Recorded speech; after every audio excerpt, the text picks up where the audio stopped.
So sad. Hello everyone, and welcome to the Drexel Free Thought Society weekly podcast. This is the second portion of the show, so I recommend you see the first, though it wasn't really on topic, so you'll definitely miss a lot, but not really anything on the subject. Anywho, this is the portion of the show in which we call on you. Once I can get my computer out, anyone who feels like it can call us via our Skype, Drexel Free Thought. Just friend us, we'll like you immediately. We can't guarantee that you'll stay on forever, but by all means call. You can also email us at drexfreethought@gmail.com. If you send questions to our Facebook or our Twitter, doesn't matter. But we're going to central this portion of the show to talk way more about our actual stories. Does anyone want to go on their story of what it was like to grow up as a non-religious person? Sure, I would love to. Okie dokie. What was that? Well, there is the hands also. When you said as a non-religious person, I put it down. Oh, it doesn't I did matter. grow up in a religious environment, but go ahead. Sure. I mean, grow up in a religious environment or not. Let's If hear you feel like her. explaining She's how good. you grew up. Yes, Dizzy will set the example. Sure, I would love to. Okay. Basically, and for you guys, I know it's a little bit of a repeat, so I do apologize. First 8 years of my life, I was Catholic. We went to church most Sundays, and it was really boring, and I really didn't like it because it was boring. And so then, in Catholic tradition, when I was in second grade, I had to get my first communion.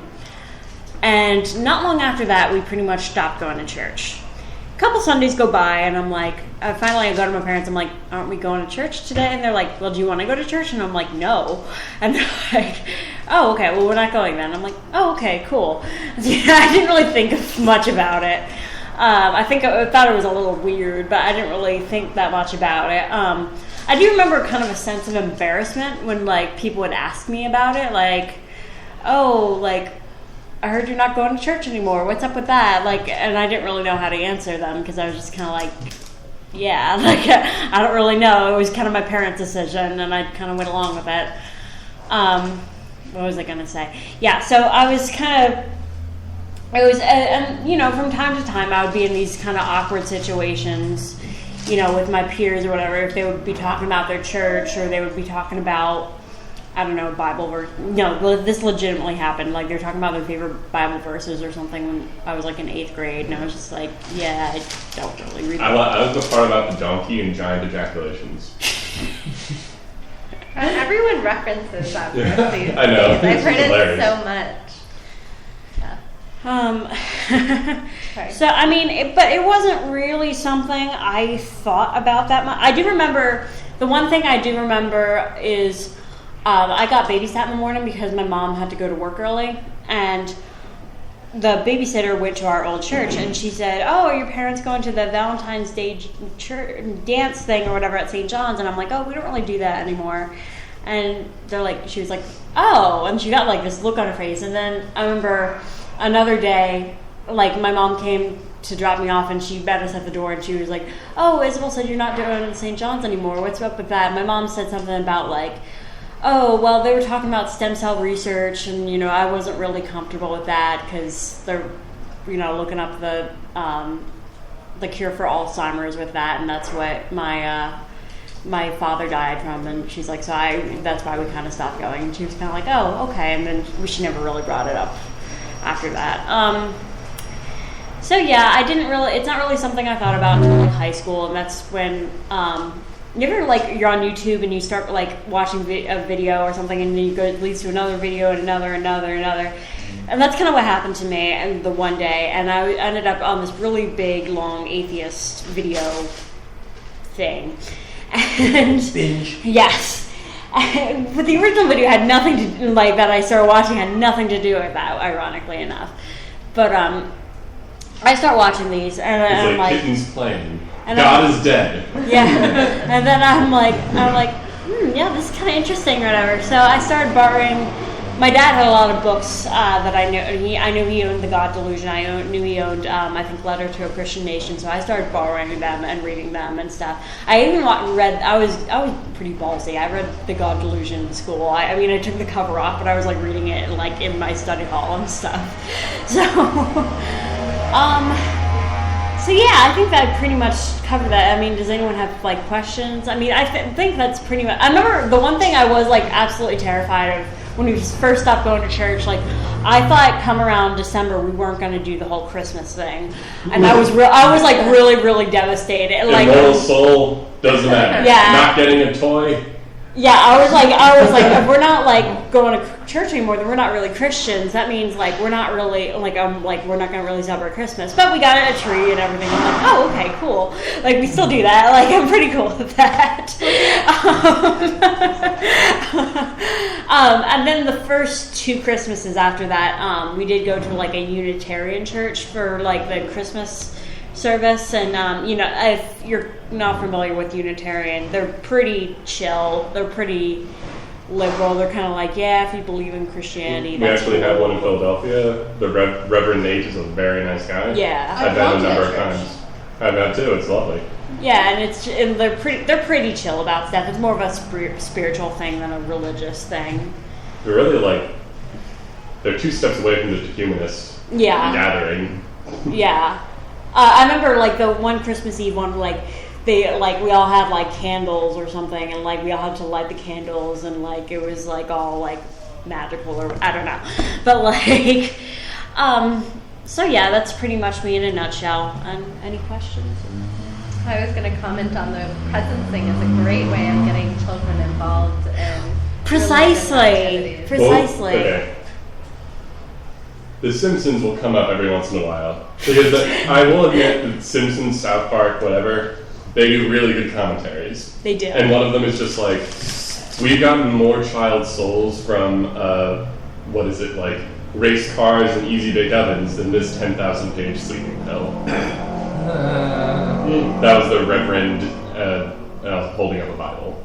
Yeah. That's some satire for you. Could I share my experience? Wait, can I just say one more thing? Okay. I'm sorry, I forgot to mention this. I remember I did tell my one friend, and at the time I did not realize she was like a Southern Baptist or whatever. And because I remember she was asking me questions, and I said, yeah, we don't really do that and stuff, and she was just kind of like nodding along, and probably understood her how she's like, how can I convert her? Because like I do remember in middle school I was very tight with this girl, and like I genuinely believed for a while that I was actually going to go to hell, and she kind of believed in the whole 2012 thing too and stuff, and so like and she was kind of convincing me of that too. So I was just like, okay, well, I remember planning this out in my head. I'm like, maybe like this summer before I go to college, I can like start going to church again, and I'll like I had this like all planned out. I'm like, and that way I'll be like ready for when like the world it was really sad. This like grip this girl had over me. It's like all the crazy Bible people disappear. That sounds nice. So did she really believe all the things that Harold Camping actually said? Wait, who's that? He's that guy that kept talking about the rapture.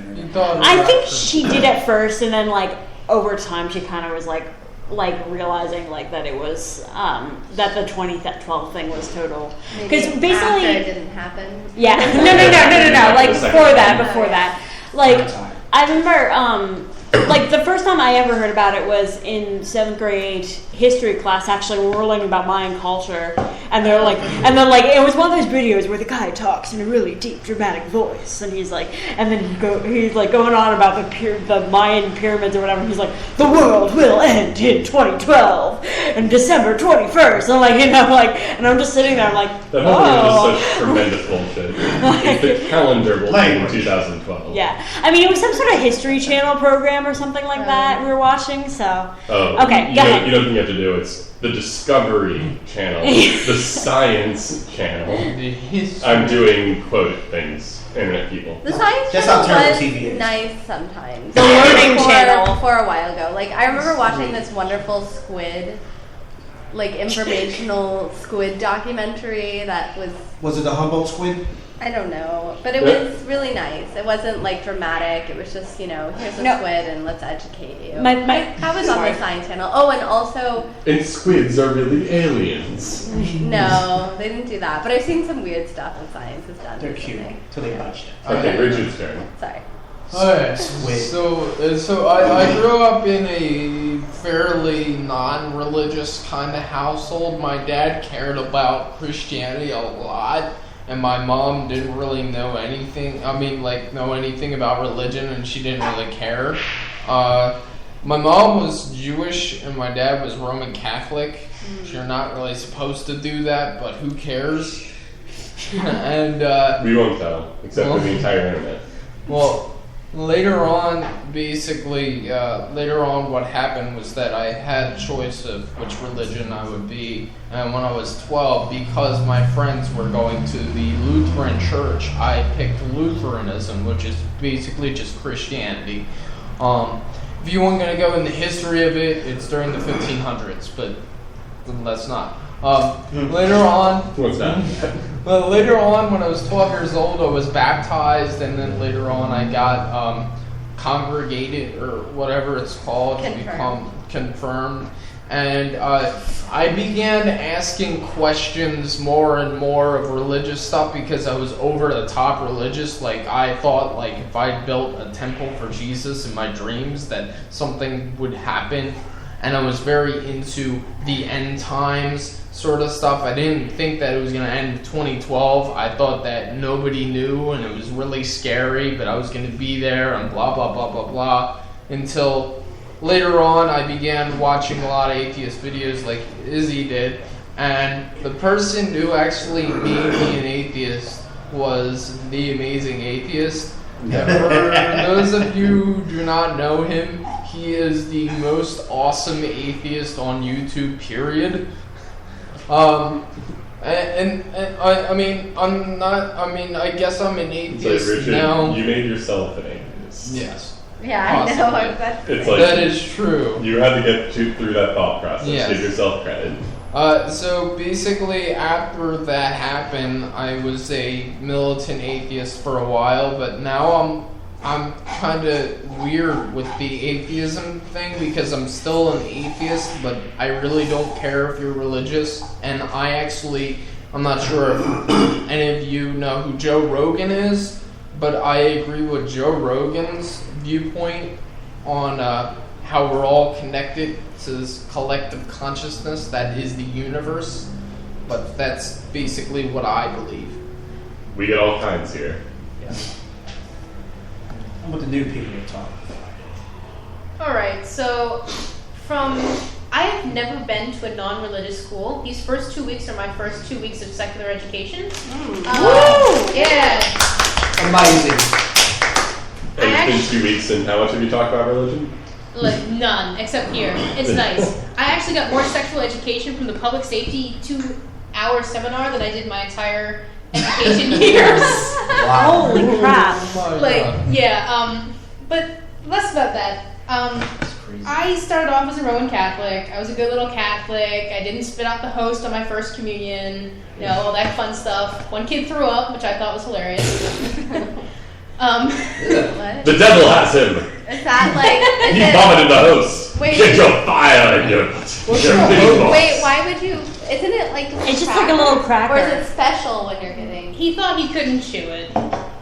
So he Oh, choked so on he it. misunderstood. And chunks everywhere. Wait, hold on. What is this thing again? Basically, they believe that a little bread thingy becomes Jesus, is his flesh. Because in Catholicism, cannibalism is cool. Basically. We haven't heard about this? No, I haven't. Okay, so can I do it? Can I do it? Oh. Wait, let the Okay. cat go. Yeah, well, yeah, let's use the Catholic. Fine. Yeah, explain this All right. flesh fill thing. So, a bunch of nuns who are too old to walk around and actually do stuff bake these, Oh my god. Except for walk around. bake these bread things, and they make these little circles, and they Okay. usually have a little cross embossed on them. And then the priest They're like gross. holds it up and does like oh yay, pray and Latin. and This is my body and is given up for you and yay. It is nailed into your head.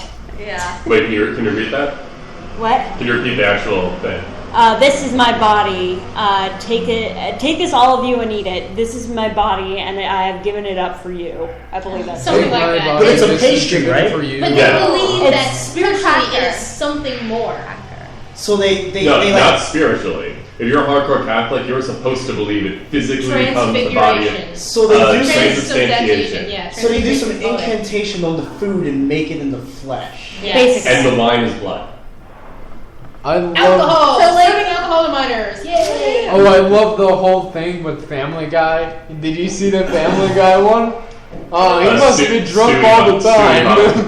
Oh yeah, he must be wasted 24/7. Yeah. Also, Stewie vomits the host. Oh no. So then the entire time thinks he's down.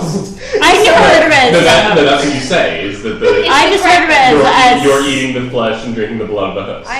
I always heard it was just communion. Go ahead, keep going. Yeah, this is getting interesting. Go ahead. So, if there are any Catholics out there who have not gotten so pissed off that they closed our podcast, I was confirmed, and then around high school, I said, why do I believe this? Who even told me this? Who came up with this crap?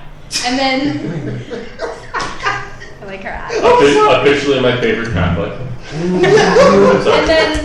and then I committed the grave sin of saying, this is BS, I'm out of here.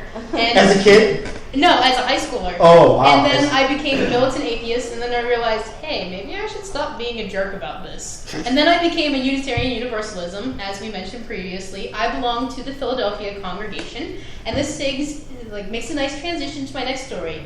I belonged to the Wilmington Unitarian Universalist congregation for a while. It was my first UU congregation. It's close to my hometown. You're from Delaware? No, I'm from Aston. It's on the borderline. It's Delaware's pinnacle. But they have so it's American. So you're from Maryland. Yes, anyway. they do. Anyway,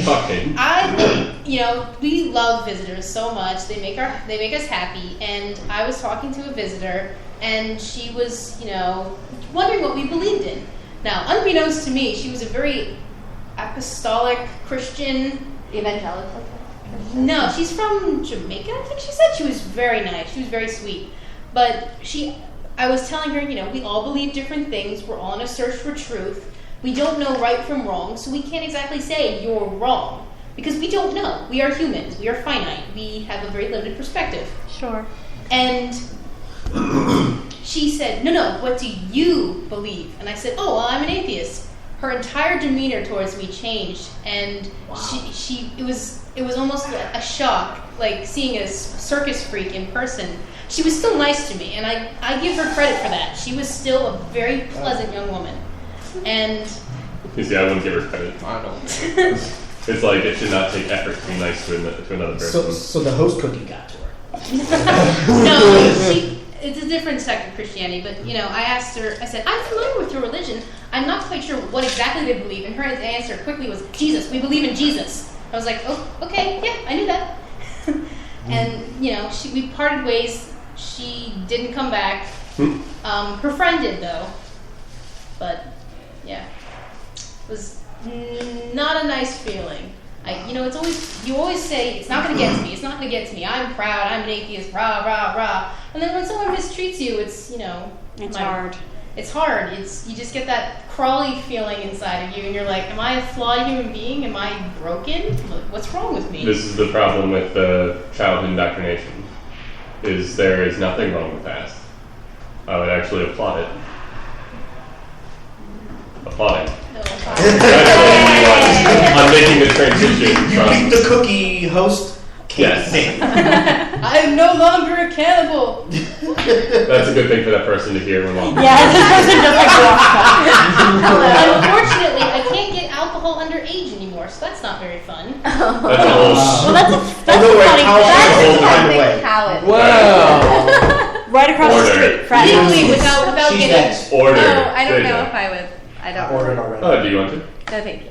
Alright, that's fine. Okay, I guess you can president's last. Alright, well my story is nowhere near as epic. There's no host cookies or alcohol involved. You've never heard of communion? I've heard, but I never figured out the whole process and everything. And so in Catholics, also, I haven't been The Simpsons taught me transubstantiation. Oh, okay. So, I would assume that I was born an atheist because I don't remember what I thought back then as a baby, but I'm quite sure it wasn't the Christian God. I think there was more evidence that supports that I didn't believe in any deity at all when I was a child. But in any case, somewhere along the line, I believed in God.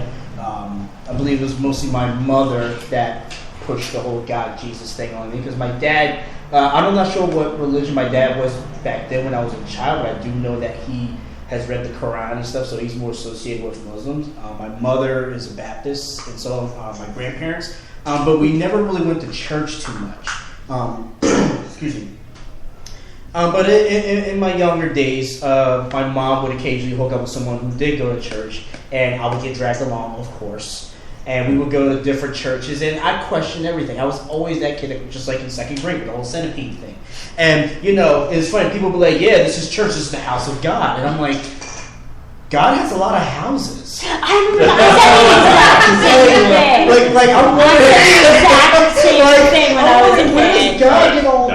Where does God get all this money from? Get all these. I was actually asking these questions, and they're like, "He's God; He can do whatever." I'm like, okay, but back in my mind, I'm like, this doesn't make any sense. I grew up to God. and not to mention, then you have to convert to Mormonism.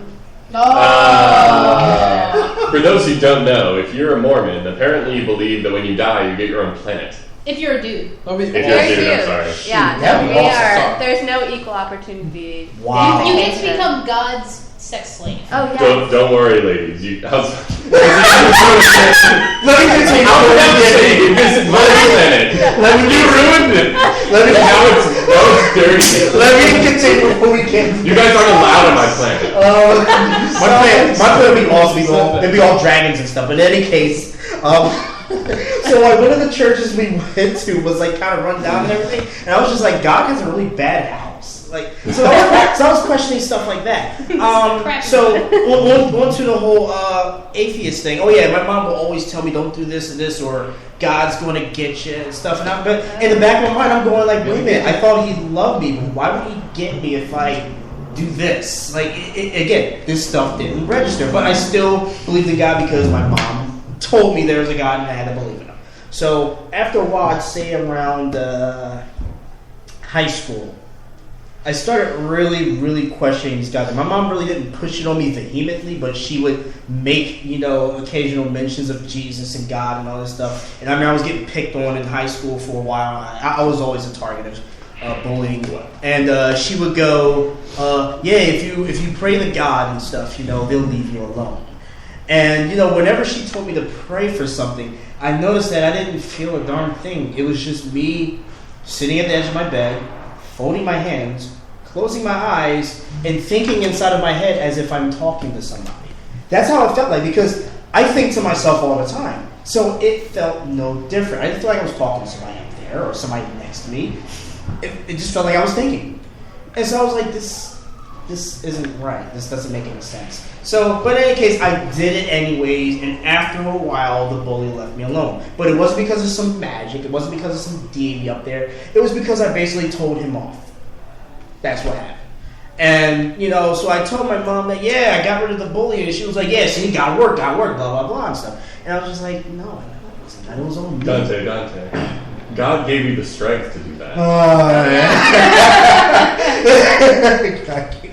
I like the synchronized moan. That was appreciated. But it's funny because even prior to that, I've done the same thing to other bullies and they left me alone. So right around the edge of my senior year in high school, I was just like, you know what, I can't buy this God thing. And I eventually told my family, and they were just like, you don't believe in God? No. Why not? And back then, I really couldn't explain like I could now. I was just like, it doesn't make sense. Like, that was I was like, the whole God thing doesn't make any sense. I mean, you got Buddhism and Hinduism, I was talking about other religions. I was like, how do I know they're not right or they're wrong? And all these other things. And it was just like, it's just wrong. And I was like, that's not good enough for me.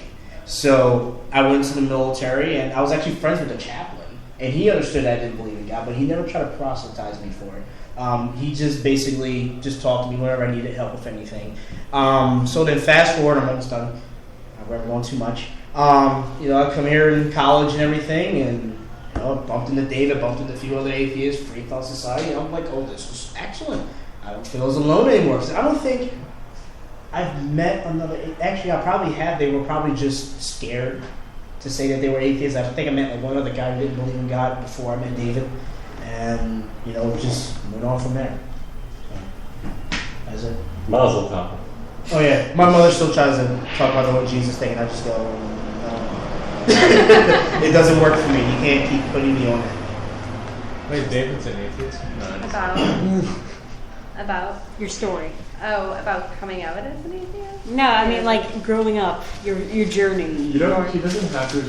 Oh, sorry. She does. And she wants to be part of the group. No, I don't want to. It's fine. That's perfectly fine. Here, give me your garbage out there. I will say, I mean, I'm not totally, I guess, out to I think the majority of our relatives do know at this point that we do not go to church. I do know it was kind of, I guess, humorous or whatever, and awkward.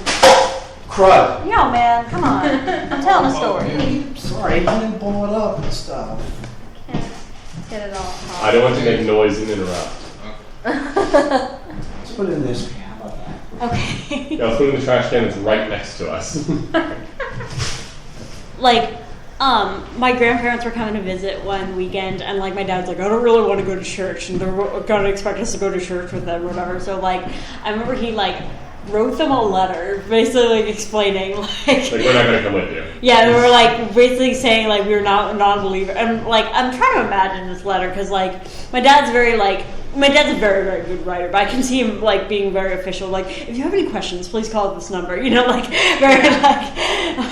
atheist hotline. Yeah. I could see him doing something like that. I've never actually read the letter myself, but I do know apparently he came out and he visited my grandparents the one time, and my grandma was like, can I ask you a personal question? And he's like, what? And she's like, well, why don't you go to church anymore? And he's like, well, it doesn't really do anything for me. And he kind of elaborated on that a little bit more, and she was like, okay, well, I'll pray for you. And then Dad's like, okay. Yeah, I always like the facetious answer to that. It's like, okay, I'll think for you. Yeah. That's good. That's funny. I mean, it always bothers me that when someone asks you a question why don't you go to church, or why don't you believe, or they're postulating that somehow makes you a better person, or that even that their answer is right. Yes, that's true too. So it's obviously being a Baptist is correct. So why aren't you doing it? Right. Yeah, and it's so annoying because it's not the religion, it's not the church itself that keeps things from being bad, or it's not even the pastor himself that keeps things from being bad. It has to be a very focused effort to keep the bad out of things, and anyone can do that. Atheist, religious person, they just have to make a choice for themselves. And so it's not down to religion that makes people good, it's down to people's own choices that make them good. I couldn't agree more. Yeah. Bravo, JJ. Bravo. Do you have a fun response actually? What? If someone says why don't you go to church anymore? It's why don't you go to the synagogue? Oh. Why don't you go to the mosque anymore?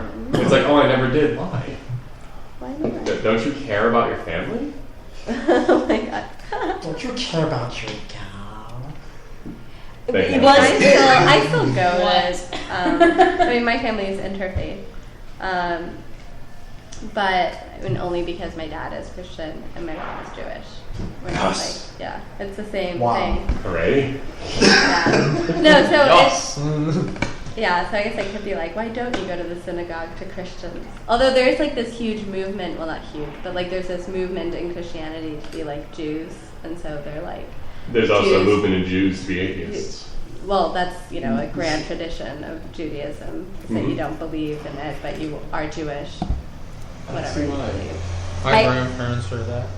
I actually wanted to be Jewish for the longest time. It's really funny. Too bad I bought a menorah and stuff, and I'm I think I'm gonna be Jewish. I was more of a thing. I was in love with the culture, and I I wanted to know what else was out there because I knew what my family kind of did. And I wanted to know what else was kind of there. So.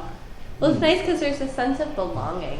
Like, yeah, I was just talking about this with someone. This is the thing that we go into a lot on the show, is just that a religion co-ops things that people need, but they claim that only religion has them. It's kind of like, oh, we have morality, we have community, we have child rearing, we have real science and real tolerance. Can I piggyback off of that?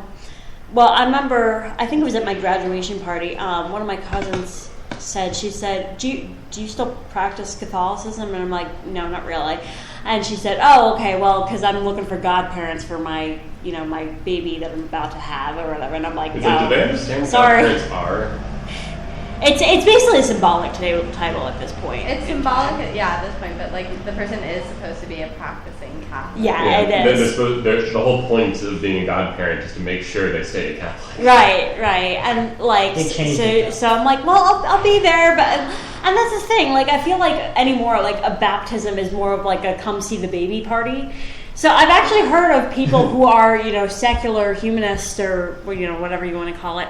They have like a naming ceremony, and they'll just invite people over, and they'll have they'll kind of like read a poem or something, and then like they'll assign like I think it was guide parents, which I think that's hilarious, but it's like a second set of parents almost because I kind of like the idea of like someone else who's kind of looking out for you. One thing that never really happened in my family, and I thought would have been fun, is like. We had no relationships in the neighborhood. Really? We knew who our neighbors were, and my sister became really good friends with our backyard neighbor. But other than that, me personally, it's like that now. No, but I've never interacted with my neighborhood. Suburbanism does, though. It does create a sense of isolation. Yeah. Which is the stupidest thing ever. Like I always wanted to be part of a village, effectively. A village? No, I wanted to be like, oh. That's Tom and Susan. You talk to your neighbors now? I would love that. Well, this is my street. I do talk to my neighbors more than I did when I grew up. I remember one time, I have a very big family, and we were playing out in the front lawn, and some realtor came up to my parents, because my parents were like sitting on the bench watching us. It was a lovely domestic scene. And the realtor came up to my parents and were like, can you tell your kids to stop playing on the front lawn? It's making the property value of this neighborhood go down, and we're not going to be able to sell the house. And that was like, that's why we don't have friends in this neighborhood. And I would just be like, get off my property. That's what my parents said. They were like, you can leave. So if you come here again, I'll call the police. Have a nice day. No, I probably wouldn't have done that. It's kind of like mow your lawn. Make sure that the lawn is exactly this way. Make sure that the grass is this way. It doesn't make any sense. It's like, this is my property. I bought it. This is mine. I get to have the right over my property. If I want to put spikes in the front of my lawn, I'm allowed to do that. He's been playing too many Sonic the Hedgehog games. That's what I was thinking about. That's just interesting. You know what I find most hilarious, I find the irony in this is that, especially in my area, almost everyone is Christian. I don't know, it's me.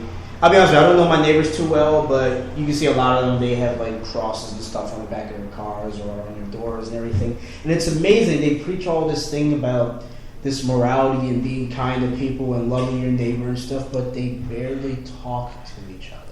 And I find that extremely odd. It's like, again, they're just cherry picking off of certain things. It's like, love your neighbor and talk to everybody, be friendly, but when you're in the neighborhood, don't talk to anybody. That's like families who say family is everything, but when it comes to little things, they won't help, but when it comes to big things, they'll help. Oh, because they're parasitized off of you. Yeah. They'll only come to you if there's something wrong with you. Yeah, exactly. And family's important unless it's inconvenient. Yeah, it's to me that's just sad. It's like, you can't sit here and preach this gospel of God nonsense to me, but then you don't follow it. Like, come on. No, see, the first thing I would always tell to like a preacher, I've never gotten this opportunity, but I so want to. Is just like, go to West Philly. No, just be like see if I see a nicely dressed preacher with like that's tailored or whatever, it's just like An Aldi car. yeah, it's like, and so how much money are you giving to the poor? It's like, how many things do you own that you didn't sell and give all of your possessions to follow Christ? Well, that reminds me of this article I read. It was actually kind of humorous. It was this guy, and he was a pastor at some mega church. He was going to be the new pastor. So he dressed up as like a homeless person. I saw that. Oh, And yeah. like he was walking around this mega church before that actual service started, and he said most people like completely avoided looking at him. I think several people tried to get him to leave. Some people tried to get him to leave. Nobody actually like greeted him warmly. No, a few people did. Okay, maybe There a couple. There were a few nice What's about the people. majority? But the majority of the people like either completely ignored him or gave him a hard stare or tried to get him to leave. And then I think some assistant guy, he's like, okay, now we're going to introduce our new pastor, and he walks up and he's like, and he basically told them what he had experienced all morning, and all these people were like, woo, like Wrapped around his finger. I know that's like, it's definitely a good lesson, but at the same time, because he's now the person of authority, it's just like, oh, now we're shamed from the very first moment we meet. He can control them. He can control them. See, the thing about that, like, most people that see homeless people in Philadelphia or some of these neighborhoods, they're raised in a certain way. You know, let's say you're upper middle class or something, you see those people, you look away. And I give the them thing food. is, well, I mean, like some people. I'm not saying all people, but the reason why is because people know that they can be in that position next, and they just want to ignore it. Yeah, look at the government shutdown. Yeah. I mean, sometimes it's like, you know, I would sometimes like look at them and then look away because I don't want to give them money, but sometimes I'll say, hey, you know what, like for some reason, like for a couple months, I was just going on a binge of helping homeless people. So I'm like, hey, I have a lot of money. Hey, you want Dunkin' Donuts? Here you go. Here's some coffee. Here's some of this. Here's some of that. I've always been an advocate of just giving homeless people food. Yeah. Because the people who are actually homeless will appreciate it. No, even people if they're not actually homeless, if they just are hungry, then it's fine. Here's food. But at the same time, I don't trust their financial knowledge. So I don't want them to spend money on things they don't actually need. Yeah, especially out here in University City, because I work out here. I'll tell you right now, more than half the guys who are out here who act like they're homeless are not. Yeah, and also if you're ever on the train coming from the east, those are heroin addicts. Oh. Yeah, they're perfectly well dressed and they're just asking for money for food. It's because they don't have money because they spent it on heroin. So you're basically paying for their death. Yeah. So yeah, don't give them money. Give people food. Yeah, we were always told to give money to the shelters and organizations that work. Oh, do you know what's really sad? What?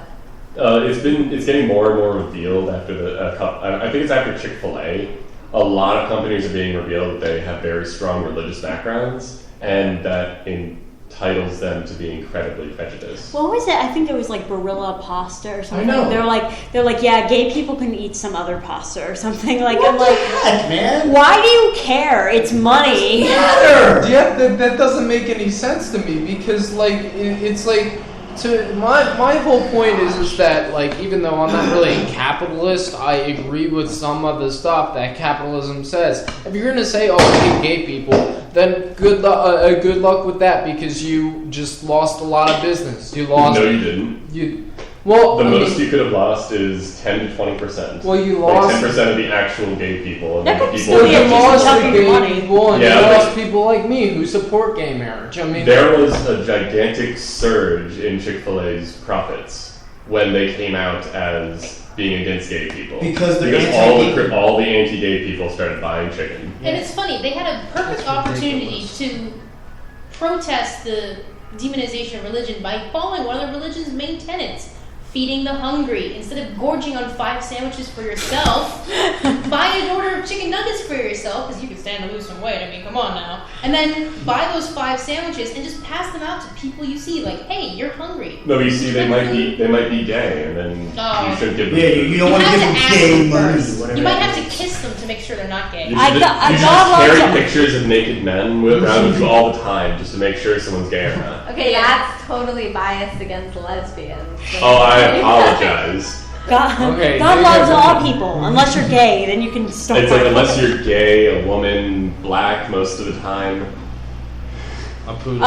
Something other than religions, not American. A poodle. A Democrat. Most animals. God hates poodles. Not Democrats. If you're a date. Democrats and poodles? Oh, sure, dates, yes.